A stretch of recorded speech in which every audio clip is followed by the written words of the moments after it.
Ever wondered how a platform like Twitter or Google can process just a tidal wave of data to figure out what's trending, like right now? Well, today we're going to break down this brilliantly simple algorithm that does exactly that. It's called Misra-Gries. And it's basically the secret sauce for finding the most frequent items in a massive stream of data without completely running out of memory. All right, let's get into it. I mean, seriously, think about it. You're trying to find the top trending hashtags or the most searched terms on Google, and it's all happening in real time. Millions of things are happening every single second. How in the world do you keep track of the most popular ones without having to store every single event? So yeah, that's the big problem we're going to solve today. So, you might be wondering, hey, what about the tools we already have? Well, a simple frequency map, like a dictionary or a hash map, would just grow and grow and grow until your computer just gives up. It would totally exhaust your memory. And then there's the super clever Boyer-Moore algorithm. It's amazing for finding one single majority winner, but it can't help us find, say, the top 5 or top 10 trending topics. We need something that generalizes that idea. And that brings us to the official term for what we're looking for, heavy hitters. It's a great name, right? These are simply the items that show up more than a certain number of times, more than a set fraction of the total. So, for example, we might want to find all the items that make up more than, say, 10% of our entire data stream. That's our target. So how does Misra-Gries actually pull this off? Well, it uses this incredibly intuitive approach that I absolutely love. I call it the survivor bucket method.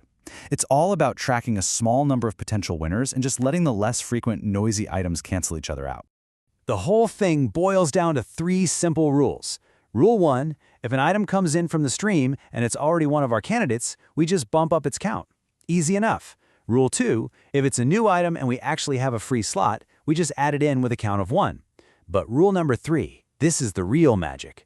If a new item shows up, all our slots are full, and it's not a match for anything we're tracking, we decrement the count of every single candidate we have. And that is the cancellation step.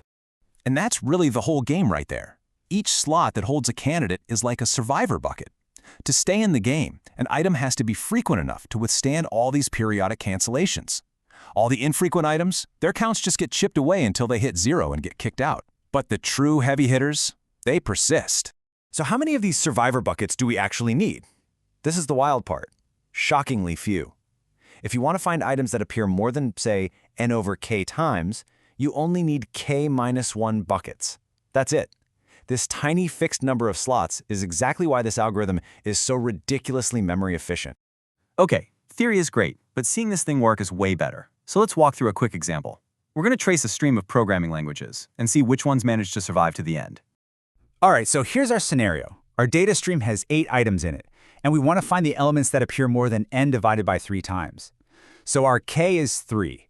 That means we only need k-1, so just 2 survivor buckets to keep track of our candidates. Just 2. Okay, let's process this thing step by step. First up, Python comes in and grabs the first bucket. Next, Java arrives and takes the second one. Now our buckets are full. Then another Python comes along. It's a match, so we just increment its count to 2. See? So far, so simple. But now, C++ shows up. Our buckets are full, and it's not a match for Python or Java. So this triggers our magic rule, cancellation. We decrement the counts of both candidates. So Python drops to 1, and Java drops to 0. And because Java's count hit 0, it gets kicked out, and its bucket is now free for C++ to move in. That's the algorithm doing its cleanup job right there. Let's just fast forward a little. In the next few steps, Java and Python show up again. Since they're pretty frequent, they manage to get back into the buckets and their counts start climbing. You can see them really building up their scores. But then, right near the end, JavaScript arrives. And once again, our buckets are full with our strong contenders, Python and Java, and there's no match. So, you guessed it, cancellation strikes again. Both Python and Java take a hit and get their counts reduced by 1. And just like that, we're done with the stream. After that single pass, look who's left standing in our survivor buckets, Python and Java. Now, and this is a really crucial point, these are only our potential heavy hitters. The counts we have for them are not their true frequencies. So we have one final, quick step, verification. We just do one more pass over the data to get the actual counts for our candidates, Python and Java. And when we do that, we find they both appeared 3 times. Since 3 is greater than our threshold of 8 divided by 3, we can confirm they are indeed our true heavy hitters. Okay, so this isn't just some cool theoretical exercise. This algorithm is an absolute workhorse in some of the biggest systems that you and I use every single day. I mean, think about it. Google uses a version of this for finding top search queries in Google Trends. Twitter uses it to identify trending hashtags, and Cloudflare even uses it to spot the top IP addresses that might be part of a DDoS attack. It is the perfect tool for finding the big signals in just an overwhelming amount of noise.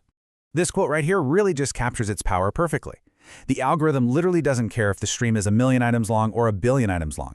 It just keeps its tiny set of potential winners and lets all of that low-frequency noise just wash away on its own. It's beautiful. So the key advantage, the real genius here, is this. It works in a single pass over the data, and it uses a tiny, constant amount of memory. That memory usage only depends on K, how many top items you're looking for, not on the total length of the stream. It's incredible. All right, to wrap all this up, let's put everything side by side, because it's really important to know which tool to use for which job. Look, a simple frequency map is totally fine for small data. Boyer-Moore is a scalpel, it's hyper-efficient, but only for finding that one item that has more than 50% of the vote. But Misra-Gries, that's the perfect generalization. It uses that same constant memory spirit to find all the frequent items above whatever threshold you decide to set. So if you take just one thing away from all this, let it be this. Misra-Gries is this beautiful generalization of the Boyer-Moore majority vote idea. It lets us find any number of heavy hitters in these massive streaming datasets with just unbelievable efficiency. And that kind of leaves us with a final thought, right?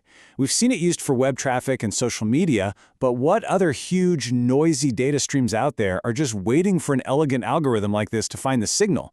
I mean, think about network logs, financial transactions, maybe even genetic sequencing data. The possibilities are absolutely fascinating.